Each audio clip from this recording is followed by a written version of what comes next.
Welcome back ناظرین کرام، programme میں ایک بار پھر سے آپ سب کا خیر مقدم ہے۔ اور اب جس معاملے پر ہم بات کرنے جا رہے ہیں وہ ہے جی انڈس واٹر ٹریٹی کا۔ آپ سب جانتے ہیں کہ پانی زندگی ہے۔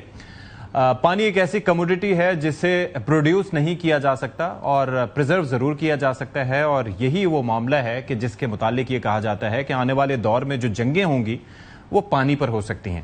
اچھا، پاکستان کی تو آپ کو پتا ہے کہ کبھی یہ خواہش نہیں رہی کہ جنگ سے معاملات طے کیے جائیں، لیکن ہمارا ایک پڑوسی ہے جو ہمیشہ سے پاکستان کے وجود سے نہ صرف یہ کہ خائف رہا ہے بلکہ چیلنجز جو ہیں وہ اس حوالے سے موجود رہے ہیں۔ اب سلسلہ کیا ہے؟ آپ سب جانتے ہیں کہ انڈس واٹر ٹریٹی کیا ہے۔ اس کے تحت 3 دریا پاکستان کے حوالے کیے گئے تھے جو کہ مغربی دریا تھے، اور 3 دریا جو ہے وہ بھارت کے حوالے کیے گئے تھے۔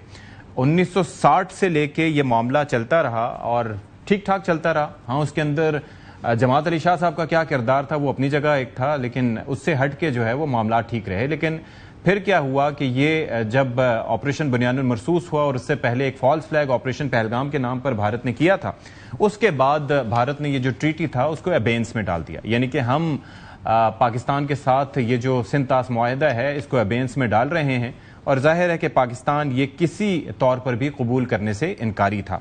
اب یہ ہے کہ پاکستان کی جانب سے اگر ہم بات کریں تو کچھ ایشوز اپنی جگہ موجود ہیں کہ 2 ڈیمز آپ کے پاس بڑے موجود ہیں، یعنی کہ تربیلا اور منگلا کی صورت میں۔ تربیلا دنیا کا سب سے بڑا ارتھ فیلڈ ڈیم، منگلا اپنی جگہ موجود ہے، لیکن اس کے بعد ہم نے پاکستان نے آبی ذخائر پہ کیا کام کیا؟ بھاشا ڈیم آپ کے سامنے موجود ہے، 2008 میں شروع ہو کر 2014 میں کمپلیٹ ہونا تھا۔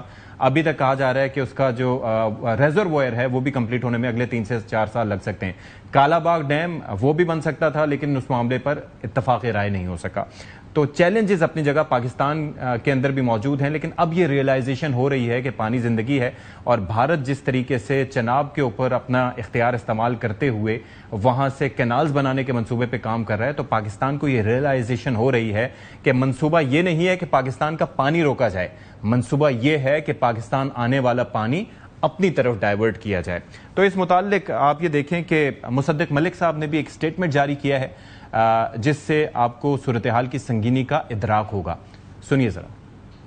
ہم تو اعلان کر چکے ہیں کہ جو ہمارے پانی پہ ہاتھ ڈالے گا ہم وہ ہاتھ ہی کاٹ دیں گے۔ ہم تو یہ اعلان کر چکے ہیں، اور صرف اعلان نہیں کر چکے، 2 مرتبہ 1-1.5 سال میں دکھا چکے ہیں کہ اگر کسی نے ہاتھ ڈالا تو ہم ہاتھ کاٹ دیں گے۔ لیکن سوال انصاف کا بھی تو ہے، ہم تو اپنے آپ کو بچا لیں گے۔ ہماری تو جو افواج ہیں انہوں نے 2 مرتبہ سیسا پلائی دیوار بن کر کھڑے ہو گئے، اور دونوں مرتبہ انہوں نے دکھایا کہ پانی نہیں، ہم تو ہوا کے اوپر بھی ہاتھ ڈالو گے تو ہوا تمہارا ہاتھ پکڑ لیں گے۔ ابھی تک تو ویسے بھارت کوئی ایسی چیز نہیں کر سکا جس سے ہمارا پانی روک سکے، نہ ہم روکنے دیں گے۔ یہ بات بڑی کلیئر ہے، جب وقت آئے گا تو آپ کو جواب اس کا مل ہی جائے گا۔ جواب آپ کو معلوم ہے، سب کو معلوم ہے، ویسے ہی مایوب ہے اس کا بار بار ذکر کرنا، مگر جواب سب کو معلوم ہے کہ اس کا جواب کیا ہے۔ تو ایسی کوئی چیز ہوئی نہیں ہے، ہوگی، ہو بھی نہیں سکتی۔ تو چلیں جی، اس معاملے پر اب پاکستان کا یہ فیصلہ ہے کہ نہ صرف یہ کہ کائنیٹکلی اگر کبھی وقت آیا تو وہ ہاتھ جو ہمارے حقوق کی طرف، ہمارے پانی کی طرف بڑھا یا ہماری ہوا کی طرف بھی بڑھا تو اس کو کاٹ دیں گے، لیکن اس سے ہٹ کے یہ فیصلہ کیا گیا ہے کہ اس معاملے کو پوری دنیا کے سامنے ہائی لائٹ کیا جائے گا۔ ہمارے ساتھ جو مہمان ہیں اس پر بات کرنے کے لیے اعزاز صاحب، سابق سیکرٹری خارجہ، ان سے ہم گفتگو کریں گے۔ Sir, thank you so much for your time. اور ساتھ ہی ساتھ جوہر سلیم صاحب بھی ہمیں جوائن کر رہے ہیں، سابق سیکرٹری خارجہ ہیں، بہت شکریہ آپ کے وقت کا بھی۔ اعزاز چودھری صاحب، اسٹارٹنگ فرام یو سر، آپ کو اندازہ ہو گیا ہے جو کانٹیکسٹ جس طریقے سے میں نے بیان کیا کہ یہ معاملہ ہے کیا اس میں بھارت کی جانب سے کارروائیاں ہوتی رہیں؟ کچھ اپنوں کے قصور کا بھی میں نے تذکرہ کیا کہ ہم کیا کر سکتے تھے، ہم نہیں کر پائے، لیکن یہ جو معاملہ ہے انڈس واٹر ٹریٹی کا، یہ سب سے زیادہ چلنے والا، یعنی کہ پاکستان اور بھارت کے درمیان کئی جنگیں اس سے پہلے ہو چکی ہیں، لیکن کبھی کسی نے اس معاہدے کو چھیڑنے کا نہیں سوچا۔ اب جبکہ بھارت یہ کر رہا ہے اور مقصد یہ ہے کہ پاکستان کا پانی ڈائیورٹ کیا جائے، تو اب پاکستان کیا اسٹیپس لے سکتا ہے آپ کی نظر میں؟